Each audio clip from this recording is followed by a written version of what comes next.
Ijumaa ya Machi 21, 2025. Hujambo na karibu kufuata awamu yetu ya matangazo ya MTV, tukikutangazia toka Afrika ya Kati, mashariki mwa Jamhuri ya Kidemokrasia ya Kongo, kutoka jijini Goma. Tulionayo siku ya leo ni sawa na Bwana Kakule Kisande Muyisa kuhukumiwa miaka miwili kwa utapeli wa pesa na ufadhili wa ugaidi. Na huko Kinshasa, Rais wa Jamhuri ya Kidemokrasia ya Kongo Felix Tshisekedi akutana jijini Kinshasa na wafanyabiashara. Penzi msikilizaji na mtazamaji wa MTV mahali popote ulipo, mimi ni Abel Tsongo. Asante kuandamana nasi tangu mwanzo hadi kutamatika kwa nakala hii.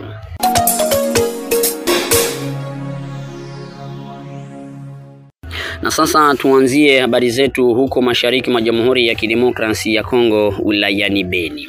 Bwana Kakule Kisande Muyisa alihukumiwa miaka miwili kwa utapeli wa pesa na ufadhili wa ugaidi. Kama sehemu ya kesi ya kielimu iliyofanyika katika usikilizaji wa haki huko Kasindi katika mkoa wa Kivu Kaskazini, Kakule Kisande Muyisa amehukumiwa Alhamisi Machi 2025 hadi miaka miwili ya utumwa wa jinai na faini ya dola 1,300 za Amerika. Kakule Kisande amekamatwa na huduma za usalama akiwa na dola za Kimarekani 60,000 na baa 2 za dhahabu katika wakati alitamani kujaribu kuvuka huko Uganda. Amepatikana na hatia ya utapeli wa pesa, ushiriki katika harakati za uvamizi na ufadhili wa ugaidi. Mpango huu wa serikali wa mkoa wa Kivu Kaskazini ni sehemu ya njia pana iliyolenga kupambana na udanganyifu wa madini na kuzuia waasi wa M23 AFC ambao hutafuta utajiri wa katika maeneo kadhaa ya mkoa. Kanali Njike Kaiku, msemaji wa jeshi la Kongo katika jimbo Kivu Kaskazini, aliridhika kwa hatua hii muhimu ya mahakama ya kijeshi jimboni. Tulikuwa fuatilia hii audience ya procedure de flagrance ambayo ilifanywa hapa, ambao kuna mtu ambao alishikwa na madini pia na fedha nyingi ambao akudeklare kwa maservisi ambayo inayohusika. Tunafurahi kwani hii audience inakutana na hiyo tunaita je veux ama volonté ya gavana wa jimbo yetu Mheshimiwa Meja Jemadari Eva Somo, ambao alitia hiyo lutte contre le trafic illicite ya maminere yetu kuwa mapriorite zake. Kwa nini? Ni kwa ajili ya kukata hiyo ravitaima ya jeshi la Rwanda na M23. Mkiangalia leo awafate gisi wako wanakimbilia kwenda Walikale, hiyo jeshi la Rwanda na M23 wako wanafuatilia hasa Bisie na Alfamaini, wako wanafuatilia zaidi madini zetu. Na ndio kwa maana Mheshimiwa gavana alisema maservisi yote ambayo iko natumika hapa kwenye boda yetu wafungule macho. Ni muile na fason ndio tutakata kabisa hiyo tunaita ravitaima ya adui na kumkata tamaa ya kuwa tena kuvamia nchi yetu.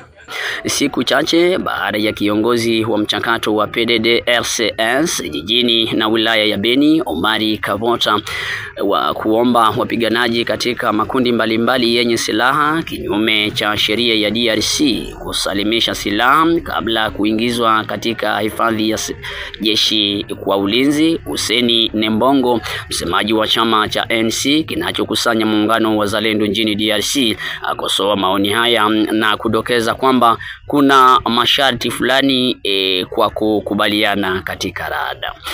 Kongo iko inji yenye inakuwa jere na masheria. Mtu haezi unda kitu kukichwa yake kusema ke mzalendo jua ingie kurade ifo anje kwa desarme hapana. Rade inakuwa jere par une loi, kuko sheria yenye iko na ukasoma article 3 ya ile sheria inaleta 4 conditions pour que mtu aingie murade. Ya kwanza ni kusema être de la nationalité congolaise, ukuwe mkongomani. Condition ya pili ni être de âgé d'au moins 18 ans, neze 18 ukuwe majeur. Condition ya tatu ni faire preuve d'une bonne moralité, ni aptitude physique et une bonne moralité, et jouir d'une bonne moralité, donc ukuwe sawa, akili inakuwa timamu, ukuwe na tabia mzuri. Condition ya mwisho ni kusema n'avoir pas été condamné pour crime de guerre, crime contre l'humanité ou crime de génocide. Ile njo condition ine: ukuwe mkongomani, ukuwe majeur, ukuwe na bonne conduite vie mers, ukuwe apte physiquement, na kumwisho usikuwe unakuwa bandi mwenye alikuwa condamné. Hakuna pale condition ya kusema ke kama ni muzalendo uanje pita ku PDDRCS. Hakuna. Alors kama mtu anakuambia vile, ile ni kitu yenye iko kichwa yake tu anaimagine, lakini sheria iseme vile. Na wazalendo yoyote, mzalendo mwenye anataka ingia ku processus ya PDDRCS atumkataze, iko libre kuifanya, me haiko njo condition sine qua non juu ya kukua murade. Hapana. D'ailleurs ukasoma deja article, ukarudia kwa article 2 inakudefinir nani anapasha kuwa ku reserve armée de la défense. Condition ya kwanza juu uitwe, deuxième article inasema hivi: la réserve armée de la défense est composée de catégorie ya kwanza militaire de carrière, ya pili benye balikuwa ba demobiliser banafanya parti, ya tatu demobiliser benye balikuwa mu service militaire contractuel banakuwa demobiliser, ya mwisho inakuwa volontaire civile engagé dans la défense du pays et de son intégrité. Sona hii condition ya mwisho ndio ina inclure bazalendo ndani ya réserve armée de la défense. Na huko Kinshasa, mji mkuu wa Jamhuri ya Kidemokrasia ya Kongo, rais wa Jamhuri ya Kidemokrasia ya Kongo Felix Tshisekedi akutana jijini Kinshasa na wafanyabiashara. Vyanzo vyetu vya habari vyasema kwamba mkutano huu walenga sana kuinua uchumi wa DRC. Rais Felix Tshisekedi amesema kwamba mtazamo wake ni kujenga taifa lenye uchumi yenye nguvu na huru tangu ukupewa uongozi wa Jamhuri ya Kidemokrasia ya Kongo. L'indépendance politique ne saurait être complète. Uhuru wa kisiasa ungelipaswa kutimilika pamoja na kuenea kwa uchumi wa kujitegemea. Tangu siku ya kwanza ambapo mliweza kunipatia uongozi wa taifa hili, vision yangu ilikuwa wazi: kujenga Jamhuri ya Kidemokrasia ya Kongo iliyo na nguvu, yenye kuwa na vituo vyenye nguvu kwenye Afrika tajiri na yenye kuungana. Niliitisha ngazi zote za kiraia nchini, wanasiasa, wafanyabiashara pamoja na wanamemba wa shirika la kiraia katika vuguvugu hilo la kimabadiliko. Wakati wa kutoa kwa ripoti ya hali ya mambo nchini mwezi Juni mwaka 2023, nilisema kwamba lazima kutakuwa mazingira ya kiuchumi mazuri, na hiyo kupelekea maendeleo yenye kushirikisha wote. Matokeo ya uchunguzi huo, hata kama ina vinyume kidogo kidogo, inashuhudia kwamba kuna maendeleo endelevu katika hali ya mambo na ambayo imefanywa kama jambo la msingi nchini. Kuundwa kwa mpango wa kistratejia kwa ajili ya mabadiliko ya kiuchumi inajikita katika mambo mengi, yakiwemo hususani yale ambayo inachunguza matatizo fulani inayokuwa katika sekta za kipekee. Hiyo inaonesha kuendelea kwa mapenzi yetu mema ya kuleta majibu mazuri kwa wawekezaji. Ndiyo maana mpango wetu wa kistratejia ungelipashwa kufanyiwa marekebisho ili kurahisisha kuundwa kwa viwanda, hasa kurahisisha vijana waweze kufikia kwa ufadhili kwa wale ambao ni vijana wanaokuwa na nia ya kuunda makampuni zao mbalimbali nchini Kongo DRC, na kuweza kufanya mafunzo inayoambatana na mahitaji kulingana na soko za kazi ili kurahisisha vijana waone mambo kihalisi. Besoin réel du marché du travail pour garantir aux jeunes des débouchés concrets. Zhao Bin, akiwa balozi wa Jamhuri ya China nchini Jamhuri ya Kidemokrasia ya Kongo, amechukua fursa hiyo kuthibitisha kujitolea kwa nchi yake katika matumizi ya adhimio hii katika kila vifungo vyake kama ilivyokubaliwa na Umoja wa Mataifa. China inasema inashindikiza juhudi ya azimio ya 1773 ya bara Baraza ya Usalama wa Umoja wa Mataifa inalenga kusitisha vita mashariki mwa Kongo.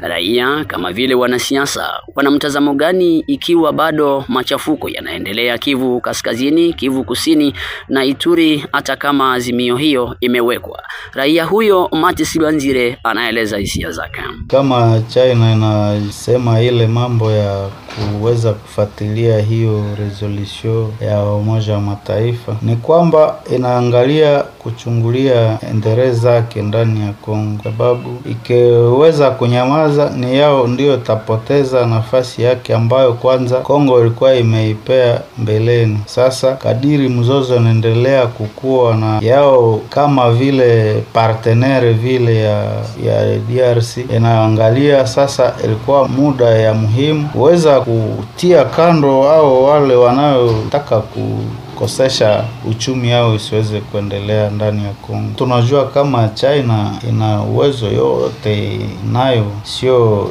inji kidogo, lakini kadiri Kagame yeye naye hapendi vile kuachilie, anakuwa na roho gumu kuweza kuachilia, kwa sababu naye vile Kongo ndio mahali anatia mafikiri yake.